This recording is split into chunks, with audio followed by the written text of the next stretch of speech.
someone who obviously had a lifelong relationship with him, was a good portion of your life.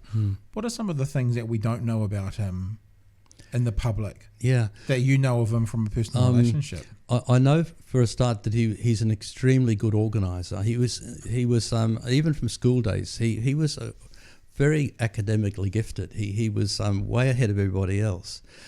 And he went to university for a year, but he kind of didn't like it. He probably didn't like the fact that it had a roof on it or something. He preferred the outdoor life. Yeah. But you could see in the way he planned things, he was extremely thorough in all his planning.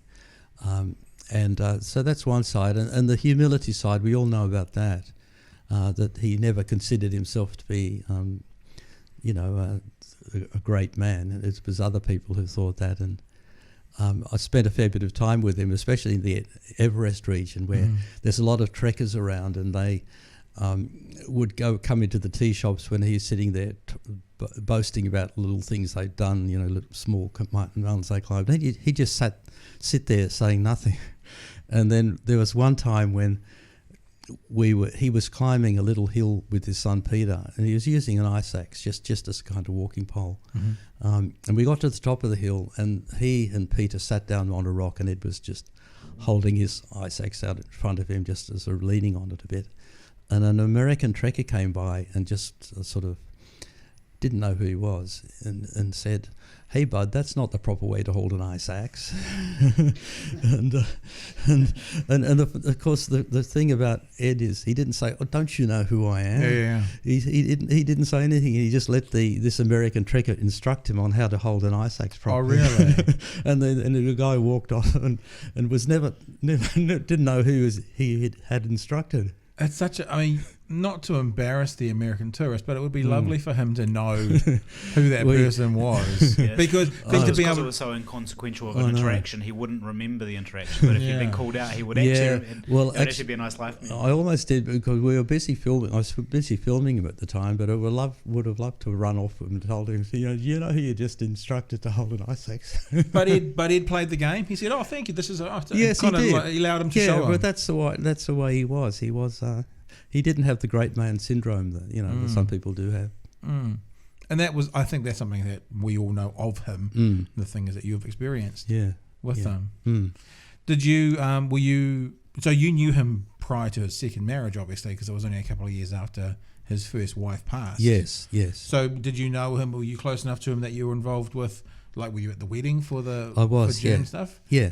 So you were on the inside. That's cool. Yeah, I was lucky because I always as a boy, I guess everybody my age, Ed was a hero, and I used to read all those books about Ed taking his children up to the Everest region. I kind of wished I was one of his children. So I was lucky in that I just managed, because when I heard about him doing up the Ganges and I'd had a bit of filmmaking experience, I definitely, that's why I wrote to him and hoping. And so I kind of ended up in the Hillary family in a sense that, and so for the last 25 years of his life, I was joined those other people who. And was it the kind of relationship that you'd have a beer on a Saturday afternoon, like without a camera, or was it always like a work relationship? No, it was because as I said, I did all the second. His was the second marriage and wedding. I was invited not to film it. I just as a guest, and it was very special. And I went to his funeral, which was a very special occasion, because I don't know if you know the story that just before.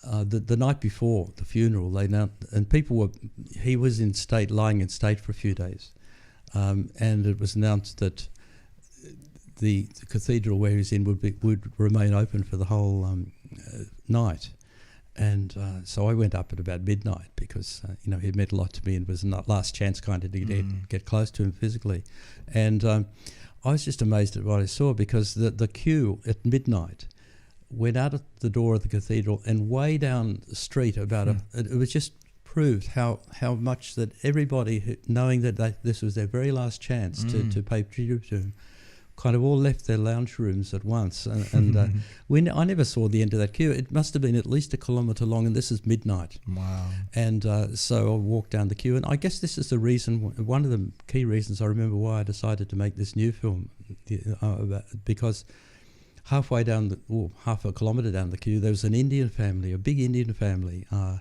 little boy holding a flower, and I knew that they wouldn't get past by it until about 2 o'clock in the morning. So I chatted with them and kind of told them about the fact that he loved India. His best expedition was the journey up the Ganges, and then I kind of realised that okay, I was on it. I filmed it. I could actually show that family that they can actually, with these modern techniques of making film look like it was shot yesterday, and with it, the people on the trip, myself included, telling the story, I could kind of bring Edmund Hillary to life, to that family who were there at midnight, who'd never met him, but wanted to. Obviously, it meant a lot to them. So I kind of, if I trace back why I wanted to make this new film, it was due to that incident then, that I knew that this is. We could bring Edmund Hillary back to life through people, in a sense, being able to share that expedition with him. I'm just I'm caught in a moment thinking about, we sort of went, going up the Ganges, and tens of thousands of people coming out to watch Ed Hurley. They really thought a lot of him in India, but that's what you're describing they did here in New Zealand. Well, that surprised me to see that. I'm obviously it was the fact that everybody and all cultures within New Zealand have a huge amount of respect for him. As I said, some would even come out to at 2 o'clock and all through that night to pay that last personal respects to him, and so. Yeah, it's and therefore in India and on the journey up the Ganges, it surprised us that so many Indians would feel so strongly that they wanted to be in his presence or to see him pass by. Which is what happened at his funeral. Exactly. And I don't know how many people went through the queue to see him. Yeah. But I mean, include because they televised it. I'm pretty sure, didn't they? Yeah, they did. Pretty sure they did. I remember watching it. Yeah. That 10,000 people showed up in parts of India, but we did it here because obviously not to the same little g god. We considered him a god, little g. And we actually it's the same in life in India. How he was worshipped is very similar to in death in New Zealand how he was worshipped, quote unquote. Yeah. Yes.